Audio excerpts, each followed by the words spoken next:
Hi guys, today I'm going to talk about angle grinders. They have become an essential tool in sculpture and they're very helpful in speeding up the stone carving process, but they're also very dangerous, so they need to be used with extreme care. So today I'm going to tell you a little bit about them and show you how to use them.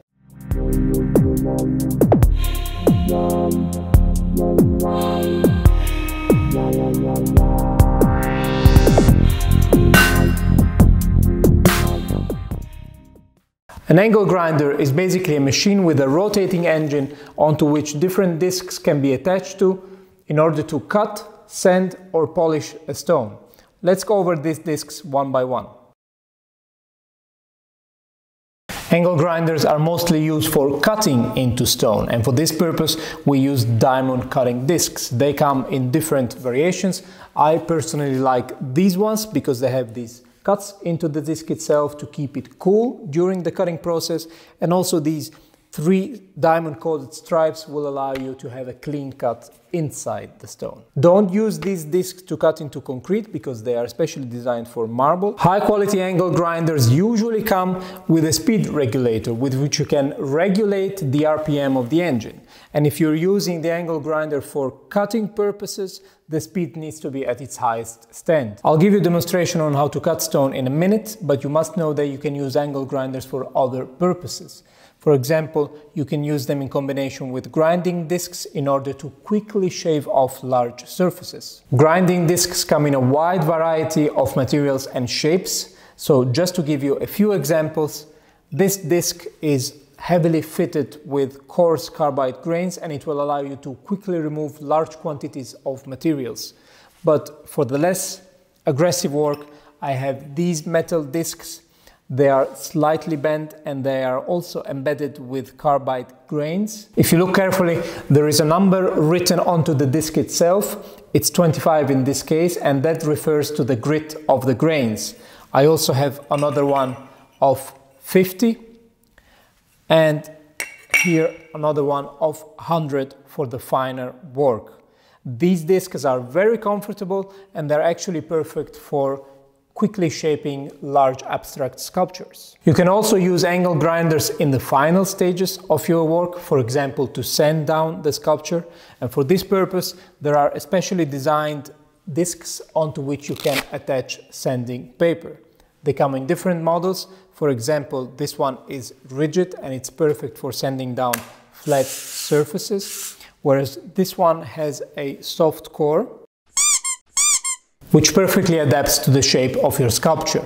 But please, it's important to remember that when using angle grinder to sand down your work, they need to be set at their lowest speed stand, or otherwise you might risk burning the stone. After sanding down your work, you might also want to use the angle grinders to polish it. For this purpose, you have these special wheels, and they consist of many layers of cotton.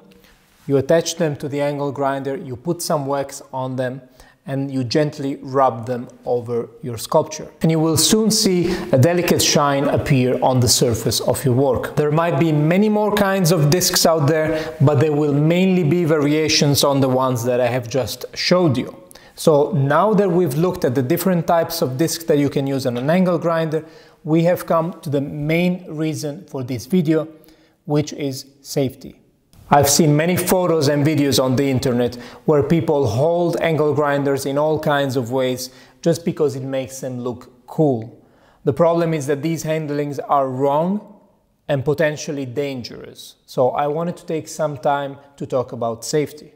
To understand the safety measurements that needs to be taken, we must first look at the potential risks. Most angle grinder injuries are from metal particles that fly off the cutting wheel and end up into the operator's eye. Metal discs can also shatter, sending pieces flying all over the place, or in the worst case, you can lose your grip onto them and they might end up cutting into your own body. For this reason, try to keep the safety guard on at all times. This is a metal lid that covers the cutting disc and protects hands, body and face from eventual metal particles that fly off the cutting disc. It also directly protects your fingers from touching the disc. Guards on angle grinders should be removed only for maintenance and storage. Now the problem is that guards make cutting through stone very annoying. First of all, it blocks a clear view of the point of contact between the disc and the stone. I'm not seeing anything here. The guard is blocking that view. Second, it doesn't allow to go very deep into the stone, as this part of the guard will eventually touch the stone. For these reasons, the majority of sculptors uses angle grinders without the protective guard. I do not recommend this, but if you must do so, please be very careful and always wear protective gear. And also be aware that if something happens when using angle grinders without the protective guard, the insurance company will probably not cover the expense of treatment. The minimum protection gear that I would suggest is ear protection, a face shield, eye protection, a mask, gloves, safety boots, an overall or close-fitting clothing. Be also very careful of loose hanging hair or wires. They might get stuck into the rotating wheel with some serious consequences. I used to know of a teacher that placed above each tool in his workshop absolutely gruesome images of injuries caused by those machineries. Somehow like the pictures that we find today on cigarette packages. It wasn't a nice view, but it definitely had its effect on the students' handling of those tools. Okay, now that I have outlined the dangers of the angle grinder and how to protect yourself from them, let me show you how to use it. Okay, there is one main difference that you need to know between using the angle grinder for cutting metal and for cutting stone, and that is the direction of the cutting disc. So when we are cutting metal, we usually hold the angle grinder like this, and as you know, the sparks then come towards you, but this is actually a safe way of using the angle grinder because then the wheel is turning this way, so the angle grinder is going away from you. If something happens, let's say I let go of the angle grinder while working, it will go in that way. Think of it as a car, and this is the wheel, the direction of the wheel. Now the problem with cutting stone is that if we apply this method, all the dust will come towards us, and this is a problem because then we won't be able to see what is happening. You cannot really change the direction of the wheel. This is always turning in the same direction. As a matter of fact, if you look here, angle grinders have usually an arrow indicating the direction of the wheel. So what we do is that we remove the handlebar from one side, we turn the angle grinder over, and we insert the handlebar on this side. In this way, the direction of the wheel has changed, and as you can see, the wheel is now turning towards me. So now the dust will go away from me, but, and this is the dangerous part in using the angle grinder for stone, is that it tends to come towards me. So let's say that something happens now, and if I let go of the angle grinder, this will come against me. And I've seen many people using the angle grinder like this, or like this, or in different positions and ways. If something happens, it will end up in your body. So this is the most dangerous thing about using the angle grinder for stone. So one of the safety measurements that I tend to use is to place the angle grinder where I want to cut, and then I place my body outside of this line. So I never stand behind the angle grinder, but I stand next to it, so that if something happens, if I let go of the angle grinder, then it will go past my body and it will not touch me. Another safety measurement that you can take is to put the angle grinder against your thigh, so that you always have contact, and in this way it will be impossible for it to come against you. This is especially important when you're using the bigger, heavier angle grinder. Another thing that you need to keep in mind is when using the angle grinder this way in a place with many people, for example in a symposium, is that if you let go of the angle grinder, if something happens, it will go away from you, So you have to make sure that no one is standing behind you when you're using the angle grinder.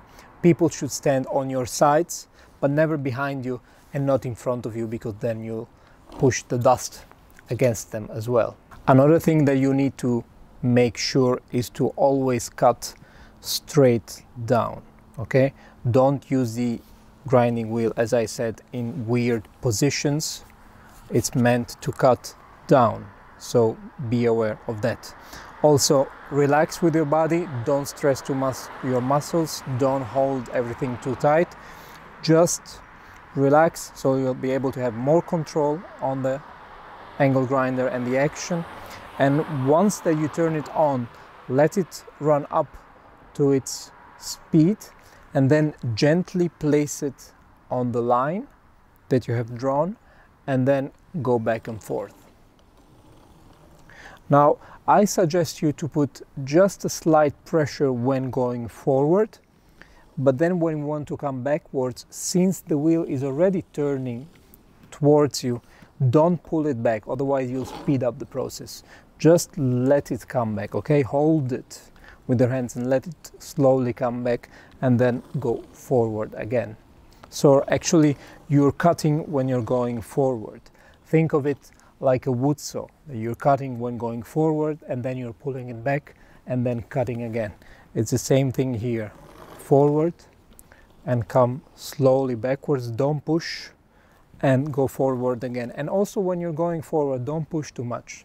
It has a weight, so the weight will push the angle grinder down by itself. Don't force anything. So another thing that you need to be aware of is exactly because the wheel is turning in this direction, when you're cutting and you're getting closer to the edge here, don't go too far. Just stop slightly before arriving to the edge. What happens otherwise is that if you go a bit too far, you see, you're losing contact, you're losing balance, and the angle grinder will tend to go backwards, and that's dangerous again. So try to keep the apex of the wheel exactly with the edge of the stone. Don't go too far back. Once you get there, go forward again. Okay, I'll go through the whole procedure in a minute, but I will not be able to talk during the process of cutting through the stone. So let me repeat the checklist that I always go through in my head before cutting stone. So eye protection, gloves, and also always remember to let the disc run up to full speed once you turn it on before making contact with the stone. And also make sure to stand next to the angle grinder, not behind it, next to it, away from the cutting disc. Make sure that nobody's behind you and don't push, okay? Just gently walk back and forth. When you're finished, before putting the angle grinder down, also wait until the disc has stopped turning. Okay, let me put my mask and ear protection on and let's go.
Okay guys, so I've been able to make a clean cut. This is a piece that I took off from this slab. So this was a video about safety. If you want me to show you how the other discs function, please let me know in the comments and I'll be happy to make videos about those. And if you have any other questions as well or suggestions for new other episodes, I'll be more than happy to look them up for you. I hope the information I shared was useful, and as always, I'm Adar Jaber, and I'll see you next time.